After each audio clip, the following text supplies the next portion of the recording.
What's up guys, welcome back to the channel. Everyone's having a great day today. So today's video is going to be filler content. I'm not going to sit here and lie about it. I'm just going to be honest with you guys straightforward that this is filler content. But anyway, let's get into the topic of today's video, which is going to be on a particular Ford car being discontinued. Now Ford has been discontinuing cars like crazy, most notably their commuter stuff like the Focus, the Fiesta, the Fusion, the Taurus, stuff like that. Which has been the Flex, which has all been kind of sad. A lot of these cars, especially for cars like the Focus RS, the Focus ST, the Fiesta ST, the Fusion Sport even, are cars that are beloved by Ford fans all over the world. And to see them discontinued here in the US especially, sucks. We didn't have the cool stuff for long. We didn't have the STs and the RS around very long. We didn't have a Fusion Sport for like a couple years. But one car that has always stuck around was, of course, the Mustang in its line. Of course, now we've got the Mach-E coming in the realm, which is odd. I really don't know if I like that yet. But one car in particular stuck out for the Ford guys, like people who watch this channel and me. So people like you and me, who are Ford people, we love the Mustang, the GT350 in particular, which has been a huge part of Ford's performance lineup for several years now, ever since I believe 2016's model year. And unfortunately, it's being discontinued. It's being finally killed off, and I hate to see it go. So this video is going to be my opinion on the GT350's incoming discontinuation and what I think is good about it, what I think is bad about it. Let's get into it. So I saw this coming. I'm gonna be straightforward. I saw this coming as soon as the Mach 1 was announced a few months ago. I saw that it had a lot of the same components as the GT350. It has a lot of the suspension, has the same transmission from the GT350. I was like, I'm probably about to discontinue the GT350. I see it. I foresee it now. The GT350 is getting discontinued, and we're just gonna have the Mach 1 to replace it. And sure enough, I appear to have been right. But to me, the Mach 1 isn't a fitting replacement for the GT350. And I'll give my opinion on the Mach 1 here in a minute. But I just don't see it as the replacement. But Ford seems to think otherwise, and that's why obviously they're killing off the 350 in favor of the Mach 1. Whether it be that was intentionally trying to show favoritism to the Mach 1, or just because they wanted to kill off the GT350 and still wanted to attract Focus Mustang around, I really don't know. But the GT350 is an iconic car because of that Voodoo V8, the 5.2 flat plane crank engine that everyone knows and loves with the GT350. Whether you love it, you hate it, have had problems with it, such as it burning to the ground, or other little nitpicky issues that the Voodoo had for a while, which for the most part got phased out. I mean, it was mostly a pretty good engine at the end of the day, once it finally matured enough.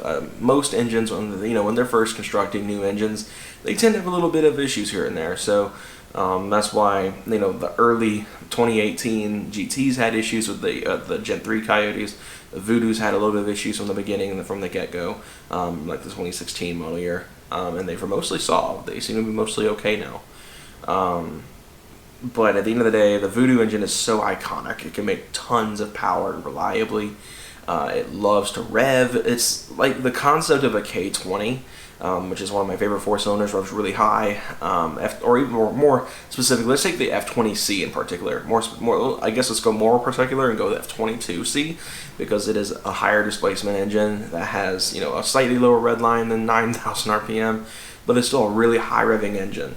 With a good bit of power behind it for what it is. And the GT350 was like that. It was like taking an F22C out of an AP2S2000, giving it 4 extra cylinders, lowering the red line just a touch, but kind of the same power band, the same feel, just with 8 cylinders, and really unique kind of sound to it, and just a crazy feel.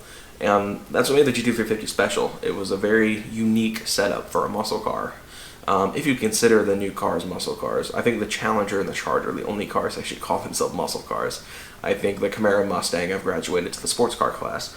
But at the end of the day, the GT350 was a fantastic take on a naturally aspirated car. To me, the GT350 will always be the best naturally aspirated Mustang ever made. And I don't think my opinion will ever change on it being the best naturally aspirated Mustang ever made. Of course, my opinions on the boosted side is different. I prefer the Terminator over every other boosted Mustang, factory boosted Mustang ever, but that's just me. The GT350 though is just an iconic car to me. I love the GT350. So I'm really sad to see it go, but at the end of the day, business is business. They're replacing the car, and obviously this was going to happen eventually. Whether it be for an update for the next generation of Mustang, there have been lots of talks of the S550 getting replaced in a couple years. So we may see a new GT350 come out with a revised Voodoo or something like that. I'm curious to see what Ford does on that regard. I hope they bring the Voodoo back. It's a fantastic engine. I'd love to see it come back on a new platform. But let's talk about the Mach 1 now. I wanted to close this video out with talking about the future of the track-based Mustang, the absolutely aspirated track-based Mustang, that is. And with the GT350 going away, obviously it leaves behind all of the new 5.0 variants. You got the base 5.0, you got the performance pack, you got the PP2, which was kind of the Camaro 1LE competitor for the longest time. But I feel like the Mach 1's kind of taking that over as the 1LE competitor, which I'll get into my Mach 1 talk in a second. The PP2 is a fantastic car, and I've always said if you're not buying a Mach 1 or a Bullet, get a PP2. It's manual only, just like the GT350 and the Mach 1, and I believe the Bullet. I believe the Bullet's manual only as well, but it's very track focused and is, from what I hear, a fantastic driving car. The Bullet, of course, was limited edition. I think it's already gone. I don't think you can buy Bullets anymore.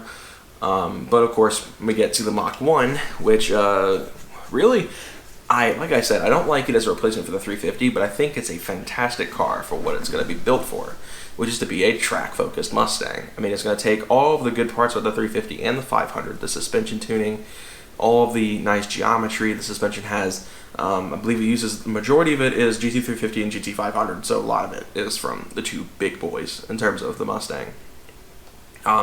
It's taking its transmission directly from the 350 to my understanding, so it's getting the Tremec. No more MT82, which is great because the MT82 is hot garbage. I made a whole video talking about the lawsuit that is now happening over the MT82. If you guys want to see that and see why I don't like the MT82 very much.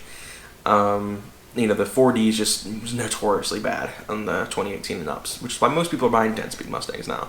They're ditching the manuals for the auto because the manual kind of sucks. The stock manual, at least. People are swapping T56s as well, which is getting the job done.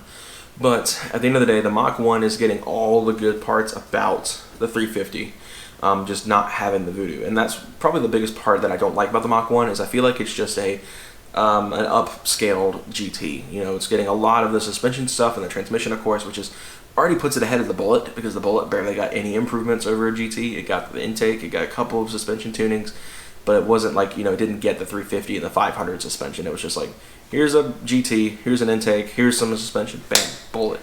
The Mach 1 is getting a pretty good amount of track-focused parts from the 350 and 500, which is great. I think cosmetically it looks pretty solid. I really like the grille. I've always liked the fog light delete, which was kind of interesting when they brought the S550 and they didn't even have the fog lights in the grille like the S197s did. But at the end of the day, it's a more futuristic styling. It's more Euro, so I totally get why there was not a fog light setup in the grille. But the Mach 1 having the faux fog lights is a pretty neat touch. One thing I didn't like, though, was the absence of a shaker scoop. A lot of people have been commenting on that it's not a true Mach 1 because it doesn't have the shaker scoop. Now, I don't discredit it for being a Mach 1 for not having a shaker scoop, but I will say it feels weird not having the shaker scoop on a Mach 1. And I think Mach 1, my mind doesn't go to the 70s cars, but it goes to the 0304 Mach 1, which was kind of the Mach 1 I grew up around. A lot of people are going to say I'm kind of stupid for, liking the Mach 1 New Edge more than the original, but that's just me. I prefer the more modern 4-valve car. And to me, that's why I like the 4-valve Mach 1s more than their 2-valve counterparts, is they actually changed the engine, which they didn't do for this one. It's just the 5.0 with obviously some intake tunings and stuff like that were carried over from the Bullet and the PP2 and the 350. But at the end of the day, it still feels like an unbatched GT. But I have high hopes for the Mach 1, and I think it's going to do great.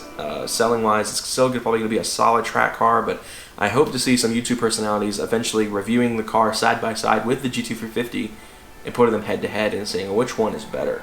My money's on the 350. But for now, guys, I'm going to wrap this video up here. I'll see you guys on Wednesday with the video that's not filler content, hopefully on the truck, and I will see you guys then. Take care, guys. Have a great rest of your day.